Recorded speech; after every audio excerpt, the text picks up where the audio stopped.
Assalamualaikum warahmatullahi wabarakatuh. Nama saya Anissa Putri, mahasiswa dalam jabatan. Berikut video PPL pembelajaran kedua yang merupakan kelanjutan dari materi PPL pertemuan pertama tentang respon bangsa Indonesia terhadap kolonialisme dan imperialisme. Berikut videonya. Assalamualaikum warahmatullahi wabarakatuh. Waalaikumsalam warahmatullahi wabarakatuh. Selamat pagi, bagaimana kabar anak ibu hari ini? Alhamdulillah. Apa sarapan pagi tadi nak? Ada sarapan pagi? Ada enggak? Ada. Nah, kalau ada kita mulai, kita rapikan tempat duduknya dulu ya. Nah, duduk dengan rapi. Kalau sudah kita mulai lagi ya. Jadi sebelum kita mulai pembelajaran kita berdoa dulu ya. Nah, silakan ketua, siapkan. Siap. Doa mulai. Bismillahirrahmanirrahim. Allahumma inni as'aluka ilman nafi'an wa rizqan thayyiban wa amalan mutaqabbalan. Rabbi israh li sadari wa yassir li amri wahlul 'uqdatam min lisani yafqahu qawli. Rabbana atina fid dunya hasanah wa fil akhirati hasanah wa qina azabannar. Assalamualaikum warahmatullahi wabarakatuh. Waalaikumsalam warahmatullahi wabarakatuh. Nah, sekarang kita mengaji dulu ya. Ini yang mengaji siapa nak? وَإِذْ أَخَذَ اللَّهُ مِيثَاقَ الَّذِينَ أُوتُوا الْكِتَابَ لَتُبَيِّنُنَّهُ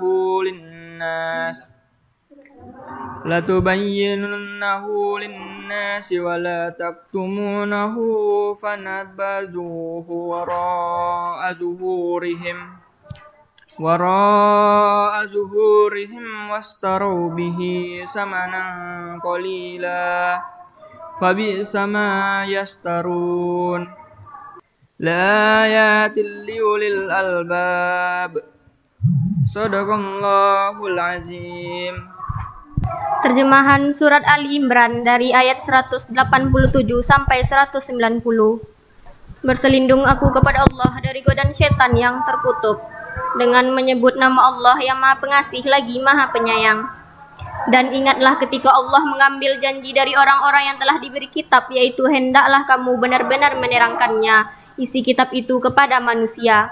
Dan janganlah kamu menyembunyikannya. Lalu mereka melemparkan janji itu ke belakang punggung mereka dan menjualnya dengan harga murah.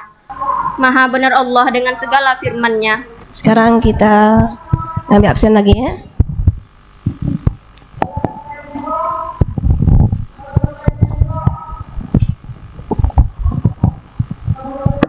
Afifah Tahira, Ahmad Effendi Abbas,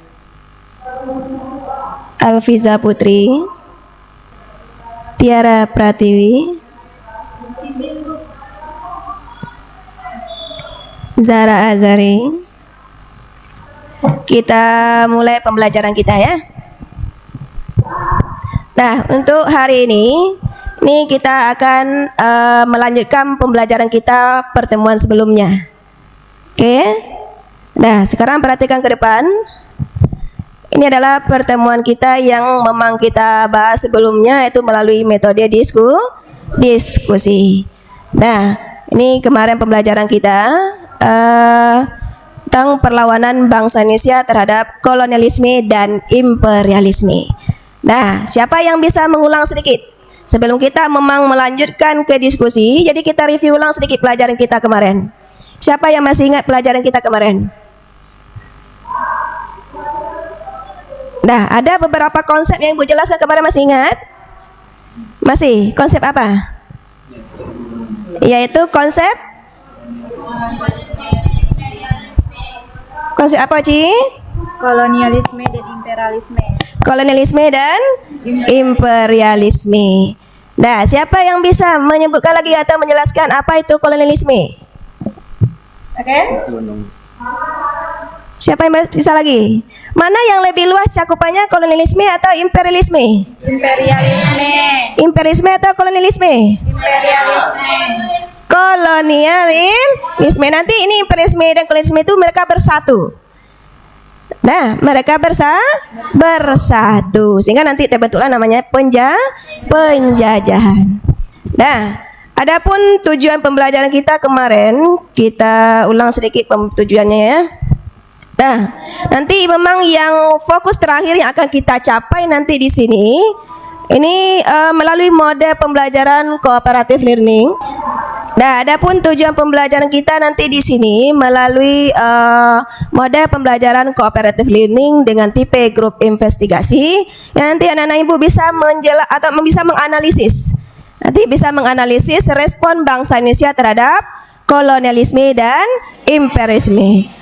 Responnya itu adalah dalam bentuk perlawanan. Adapun nanti perlawanan yang kita bahas kemarin itu ada 3 kelompok kemarin, melawan Portugis, VOC dan pemerintah Hindia Belanda. Kemudian mengenai itu adalah KI 3-nya. Untuk KI 4-nya nanti itu Anda semua bisa membuat sebuah laporan kemarin ya, yaitu berupa makalah. Nah, itu adalah KI 4 kita, bentuk keterampilan nanti yang akan Ibu nilai. Untuk KI 1, KI 2 ada beberapa nilai sikap yang akan Ibu nilai di sana nanti, yaitu dalam bentuk diskusi. Nah, bisa berupa kejujuran, bisa keaktifan, bisa percaya dirinya, bisa kerjasamanya. Itu nanti bisa Ibu lihat di sana nanti bentuk penilaiannya. Nah, sebelum kita masuk ke diskusi ke depan kelas, oke, dah lihat gambar data yang di depan? Ada. Ini kita lihat dulu ya. Ini adalah untuk pembelajaran kita selanjutnya. Berarti kita bawakan ke kita kekinian. Ini siapa yang menyimak ini? Ini hari apa ini kejadiannya ini? Tunggu, ini apa peristiwanya? Ini kalau masalah artis ini, masalah orang-orang populer ini cepat nangkapnya ini ya. Ini adalah pernikahan dari anak dari presiden kita yaitu Joko Widodo, yaitu adalah Kaisang dengan Erina ya. Astaghfirullahaladzim. Astaghfirullah. Nah, ini sekilas saja Ibu paparkan. Kenapa Ibu memaparkan gambar atau video seperti ini? Kira-kira apa alasannya? Sudah hadir sejak kemarin kita pantau Tri ya. Ini sudah mulai berbaris memadati dinding-dinding di Puro Mangkunagaran. Nah, kira-kira apa pelajaran yang bisa kita ambil dari video yang Ibu paparkan tadi? Apa? Percampuran adat, bagus. Percampuran adat, apa lagi? Ya, adat apa yang dicampurkan di sana? Jogja atau Solo? Jogja. Kalau Kaisangnya orang mana? Orang Solo, bagus. Berarti update ya. Nah, ini adalah percampuran budaya atau adat, penyatuan adat. Coba buka bukunya nak tentang Perang Jawa. Kita hubungkan di sana dulu nanti. Buka tentang Perang Jawa melawan pemerintah Hindia Belanda. Halaman berapa, Put? 351. Nah, di sana ada namanya Divide et Impera. Ada ketemu Divide et Impera? Apa itu Divide et Impera? Yaitu politik adu domba. Nah, kira-kira apa efek terbesar dari politik adu domba ini? Perpecahan. Ini sesuai dengan video yang Ibu tayangkan tadi itu. Sebenarnya dulu Yogyakarta, Solo itu adalah berasal dari sebuah keluarga yang sama atau kerajaan yang sama, yaitu kerajaan Mataram Islam.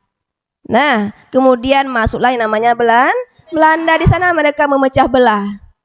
Maka dipecah belahlah kerajaan Mataram. Nah, menurut perjanjian Giyanti itu dibagi atas dua, Kesultanan Yogyakarta dengan Kesultanan Surakarta. Kemudian dipecah lagi menjadi 3. Kesultanan Yogyakarta, Kesultanan Surakarta, dan Mangkunegaranya kita lihat tadi. Itu adalah kadipaten dari Solo. Jadi itulah yang taktik besar dari Belanda dulunya untuk memperkecil atau mempersempit ruang gerak dari raja atau sultan. Nah, dengan adanya ini maka Jokowi menyatukan yang dulunya berpecah kemudian disatukan lagi oleh Jokowi. Ini merupakan pelajaran yang berharga dari pernikahan ini. Penyatuan adat, penyatuan daerah. Mereka itu satu dulunya. Kemudian dipecah oleh Belanda. Memperjuangkan pendidikan dan kesetaraan gender. Tokoh pendidikan dan pelopor emansipasi kaum perempuan, sebagian besar masyarakat tentu lebih mengenal R.A. Kartini, tokoh perempuan yang memperjuangkan pendidikan dan kesetaraan gender. Namun, Kartini tidak sendiri. Ada sosok perempuan lain yang perlu kita ketahui pengaruhnya bagi pendidikan dan kesetaraan. Salah satu dari perempuan tersebut adalah Rohana Kudus. Rohana Kudus dan pendidikan perempuan.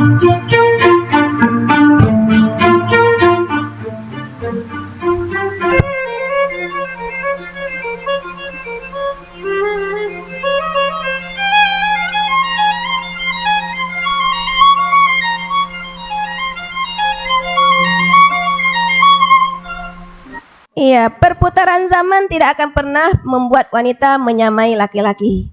Wanita tetaplah wanita dengan segala kemampuan dan kewajibannya. Yang harus berubah adalah wanita harus mendapat pendidikan dan perlakuan yang lebih baik. Wanita harus sehat jasmani dan rohani, berakhlak dan berbudi pekerti luhur, taat beribadah, yang kesemuanya hanya terpenuhi dengan mempunyai ilmu pengetahuan. Berarti udah siap makalahnya? Nah, sekarang keluarkan makalahnya. Jadi kalau udah siap makalah, berarti kita akan memberikan kesempatan pada masing-masing kelompok ke depan. Moderatornya siapa? Silakan, Ira. Assalamualaikum warahmatullahi wabarakatuh. Waalaikumsalam warahmatullahi wabarakatuh. Baiklah, kami dari kelompok 1 akan membacakan hasil diskusi kami tentang perlawanan Demak terhadap Portugis yang akan dibacakan oleh Rega. Perlawanan bangsa terhadap bangsa Portugis, yaitu yang pertama, perlawanan Demak terhadap Portugis. Latar belakang perlawanan Demak terhadap Portugis. Dengan berkuasa di Malaka, Portugis otomatis menguasai jalur pelayaran dan perdagangan yang penting di dunia. Keberadaan Portugis ini tidak hanya menjadi penghalang Kesultanan Demak, tetapi juga mematikan kaum Muslim Indonesia. Baiklah, demikianlah hasil diskusi kami. Apabila kelompok lain ingin bertanya, dipersilahkan. Masukkan dulu ya, kalau ada masukan silakan. Ada enggak masukan untuk kelompok Portugis? Ada masukan? Lanjut. Nah, silakan lanjut. Kita masuk ke sesi kedua. Silakan, yang mau bertanya silakan. Kepada kelompok lain yang mau bertanya, dipersilahkan. Ya, yang pertama Belia, silakan Belia. Nah, tunggu dulu, ada pun penilaian Ibu di sini nanti. Nah, tunggu dulu. Yang pertama adalah sikap aktifnya, kemudian menghargai pendapat teman, lanjut dengan santun. Ini nanti menyampaikan pendapatnya dengan santun ya. Silakan. Assalamualaikum warahmatullahi wabarakatuh. Waalaikumsalam warahmatullahi wabarakatuh. Baiklah, saya dari kelompok 2 akan bertanya kepada kelompok 1. Jelaskan strategi yang digunakan Sultan Iskandar Muda untuk mengusir Portugis dari bumi Aceh. Nah, udah jelas pertanyaannya? Jelaskan strategi Sultan Iskandar Muda dalam mengusir Portugis dari Aceh. Ya, itu pertanyaan dipilih ya. Nah, bagaimana kelompok penyaji, bisa langsung dijawab? Baiklah, saya akan menjawab pertanyaan dari Belia. Sebutkan strategi yang digunakan Iskandar Muda untuk mengusir Portugis dari bumi Aceh. Strategi yang diterapkan Sultan Iskandar Muda untuk Portugis adalah dengan melipat gandakan kekuatan pasukan Aceh, penyediaan kapal-kapal besar untuk mengangkut 600 sampai 800 prajurit membuat angkatan laut semakin kuat. Pasukan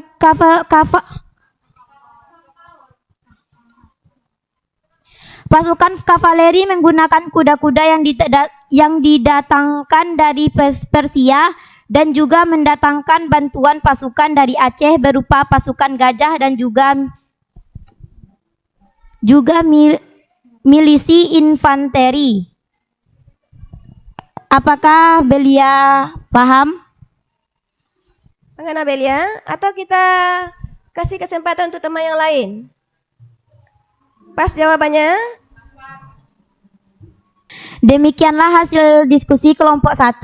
Apabila ada kesalahan mohon dimaafkan. Assalamualaikum warahmatullahi wabarakatuh. Waalaikumsalam warahmatullahi wabarakatuh. A+ untuk pelajaran kita tentang tampilan diskusi tadi ya. Nah, sekarang kita simpulkan dulu. Jadi sebelum Ibu menyimpulkan, Ibu minta dulu siapa siswa Ibu yang bisa menyimpulkan dulu. Oke, siapa yang bisa? Oci, bisa Oci? Silakan Oci. Berdiri, Bu. Iya, silakan berdiri. Assalamualaikum warahmatullahi wabarakatuh. Waalaikumsalam warahmatullahi wabarakatuh.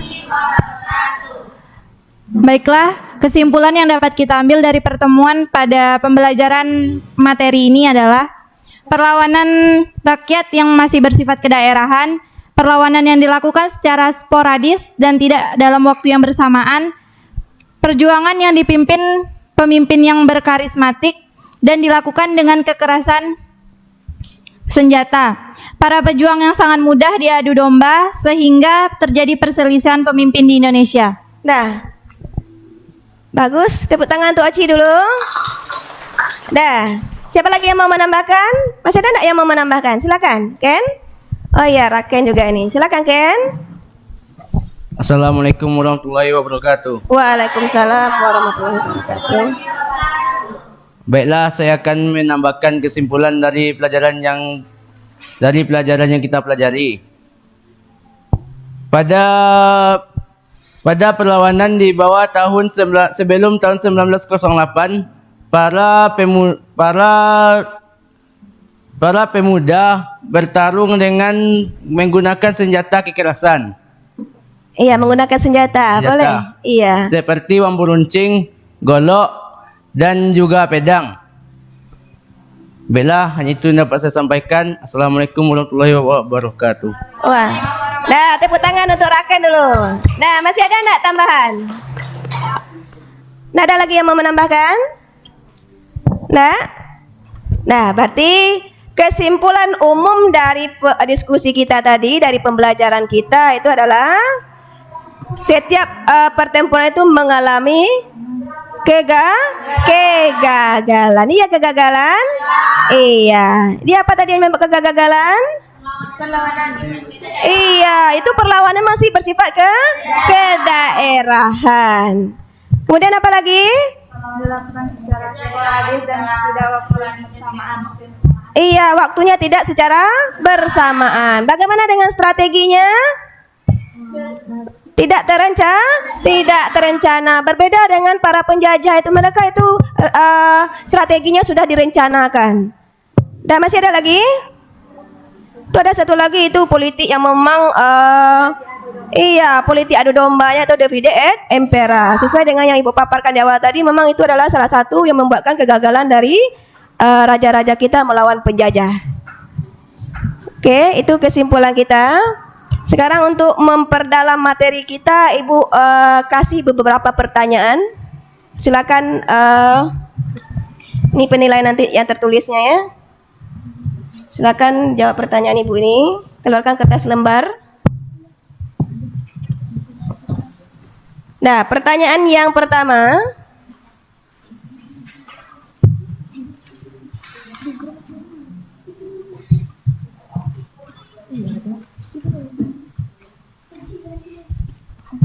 Nah, dicatat ya. Nah, ini tes tertulis kita. Kertas 1 lembar saja. Kertas 1 lembar. Nah, pertanyaan yang pertama.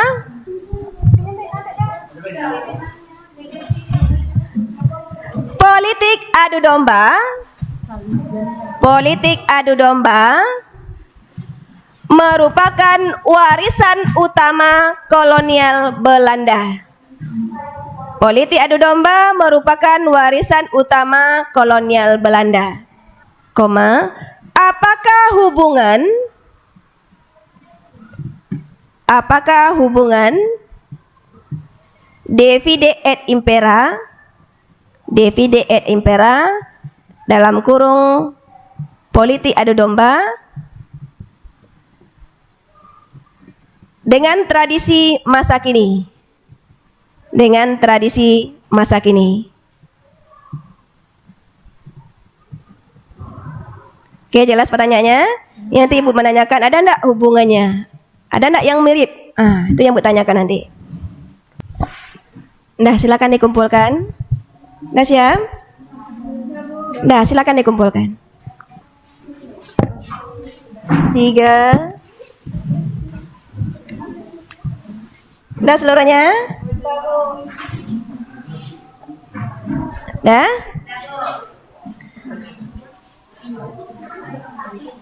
Nah, untuk pertemuan selanjutnya itu kita masuk materi selanjutnya itu tentang dampak kolonialisme dan imperialisme. Itu akan kita bahas untuk pertemuan selanjutnya.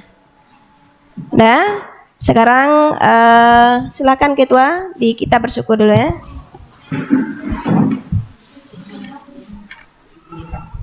Siap. Gerak. Bersyukur mulai. Subhanaka Allahumma wa bihamdika asyhadu an la ilaha illa anta astaghfiruka